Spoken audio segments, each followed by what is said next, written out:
Hello everyone, তোমরা সবাই কেমন আছো? আশা করি তোমরা সবাই খুব ভালো আছো। আমিও খুব ভালো আছি। আজকে আবারও চলে এসেছি আরেকটি নতুন লেসন প্ল্যান নিয়ে। আজকে একটি ম্যাক্রো লেসন প্ল্যান তোমাদের সাথে আমি শেয়ার করতে চলেছি। তো চলো আর দেরি না করে শুরু করা যাক।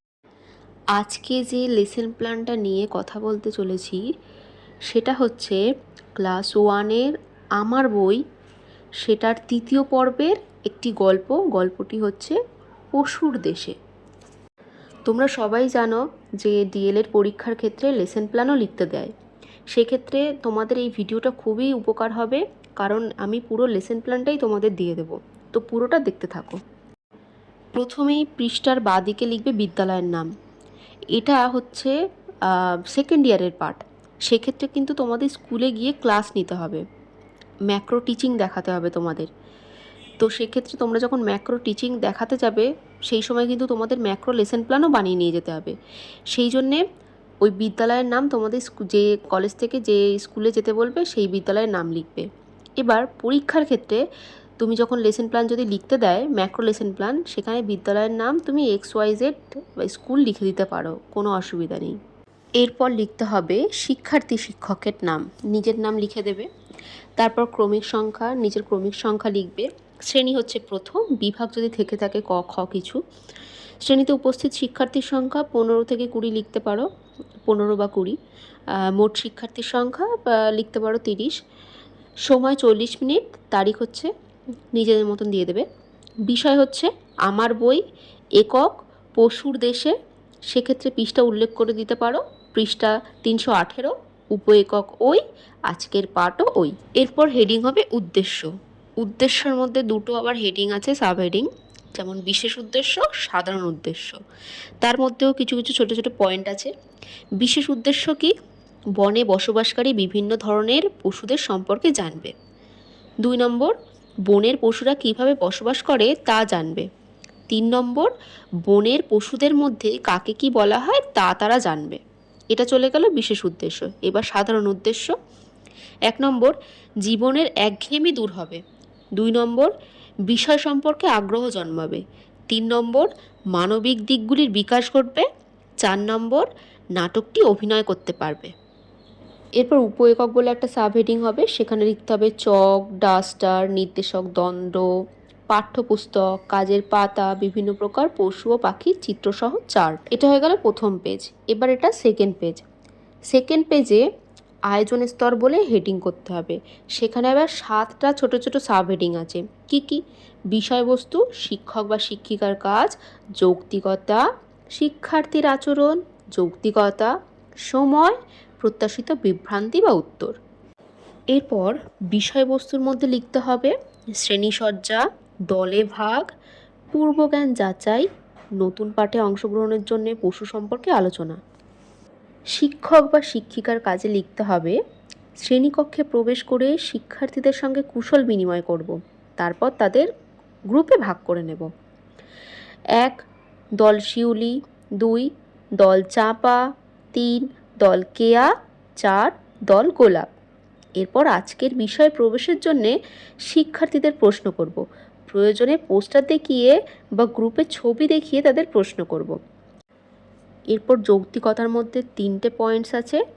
1 হচ্ছে প্রেষণা সৃষ্টি, 2 হচ্ছে আগ্রহ সৃষ্টি, 3 হচ্ছে মনোযোগ সৃষ্টি। এরপর শিক্ষার্থীর আচরণে লিখতে হবে শিক্ষার্থী ও শিক্ষকের মতের বিনিময় হবে, শিক্ষকের কথা শুনে দলে বলাবলি করবে এবং প্রশ্নের উত্তর দেবে। কোনো প্রশ্ন থাকলে তারা শিক্ষক মহাশয়কে জিজ্ঞাসা করবে। এরপর হচ্ছে যৌক্তিকতা। সেখানে লিখতে হবে শিক্ষার্থী শিক্ষককে সৌজন্য দেখাবে ও মান্য করবে। এখানে হবে সময় 10 মিনিট, প্রত্যাশিত বিভ্রান্তি বা উত্তর। প্রশ্ন হচ্ছে বাড়ির পশু ও বনের পশুর মধ্যে পার্থক্য আছে কি? উত্তরে হবে কিছু পশু বাড়িতে পোষা হয়, সেগুলি পোষ মানে এবং আমাদের উপকার করে, কিন্তু বনের পশু তেমন পোষ মানে না, আমাদের ক্ষতিই বেশি করে। এটা পুরো হয়ে গেল আয়োজন স্তর। এরপর এটা হচ্ছে উপস্থাপন স্তর। এক্ষেত্রে হেডিংগুলো একেবারেই সেম হবে। 7খানা যেরকম হেডিং আছে, বিষয়বস্তু, শিক্ষক বা শিক্ষিকার কাজ, যৌক্তিকতা, শিক্ষার্থীর আচরণ, যৌক্তিকতা, সময়, প্রত্যাশিত বিভ্রান্তি বা উত্তর। বিষয়বস্তু লিখতে হবে পশুর দেশে।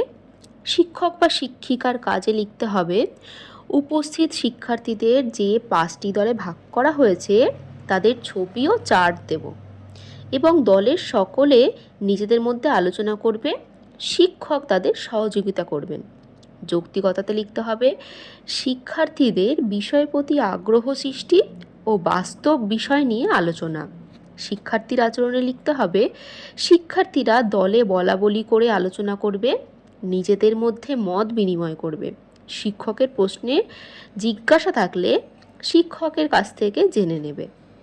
যৌক্তিকতাতে লিখতে হবে বনের জন্তুদের সম্পর্কে সাধারণ ধারণা লাভ করবে এবং ব্যক্ত করবে।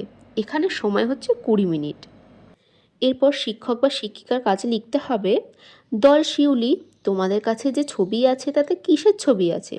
যৌক্তিকতাতে লিখতে হবে উৎসাহ সৃষ্টি ও ব্যবহারিক জীবনে প্রয়োগ। এরপর প্রত্যাশিত বিভ্রান্তি বা উত্তরে লিখতে হবে দল শিউলি, তারা জবাব দেবে যে একটি বাঘ ও হাতির ছবি আছে।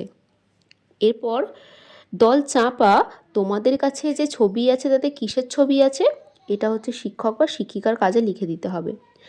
তারপর প্রত্যাশিত বিভ্রান্তি উত্তরে লিখতে হবে যে দল চাপা উত্তর দেবে সেটা শেয়াল ও সজারুর ছবি আছে। এরপর আবার শিক্ষক বা শিক্ষিকার কাজে লিখতে হবে দল কেয়া, নীলা তুমি বলো তো যে বনে আর কি কি পশু বসবাস করে? এরপর প্রত্যাশিত বিভ্রান্তি বা উত্তরে লিখতে হবে দল কেয়া, ওরা উত্তর দেবে ভালুক, বাঘ, হাতি, জিরাফ, হনুমান, হরিণ, ময়ূর, শেয়াল, সজারু ইত্যাদি। এরপর শিক্ষক বা শিক্ষিকার কাজে আবার লিখতে হবে বেশ, তাহলে আমরা জানলাম বনে বাঘ, হাতি, ময়ূর, শেয়াল প্রভৃতি পশু বা পাখি বসবাস করে। আর যৌক্তিকতাতে লিখতে হবে বন্যপ্রাণী সম্পর্কে ধারণা লাভ। এরপর শিক্ষক বা শিক্ষিকার কাজে লিখতে হবে হাতি পশুর রাজা বাঘকে কি ভয়ঙ্কর ঘটনার কথা বলেছিলেন? তখন প্রত্যাশিত বিভ্রান্তি বা উত্তরে লিখতে হবে মানুষেরা যখন হনুমান, হরিণ আর জিরাফকে ধরে নিয়ে যাচ্ছিল তখন তাদের সতীর্থদের আন্দোলনে তারা মুক্তি পেল।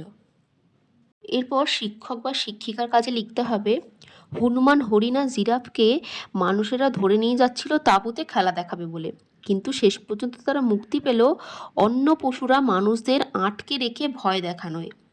সে যদি তাদের ছেড়ে না দেয় তবে পশুরা তাদের বিভিন্নভাবে শাস্তি দেবে। এরপর প্রত্যাশিত বিভ্রান্তি বা উত্তরে লিখতে হবে প্রশ্ন, মানুষের কাছে কোনো অস্ত্রশস্ত্র ছিল না যা দিয়ে তারা অন্য পশুদের মারতে পারত? এর উত্তরে লিখতে হবে প্রথম দিকে আধুনিক অস্ত্রশস্ত্রের বড়ই অভাব ছিল।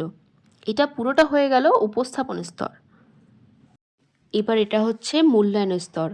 এখানেও যেগুলো পয়েন্ট আছে 7টা সাব পয়েন্ট করতে হবে। বিষয়বস্তু, শিক্ষক বা শিক্ষিকার কাজ, যৌক্তিকতা, শিক্ষার্থীর আচরণ, যৌক্তিকতা, সময়, প্রত্যাশিত বিভ্রান্তি বা উত্তর।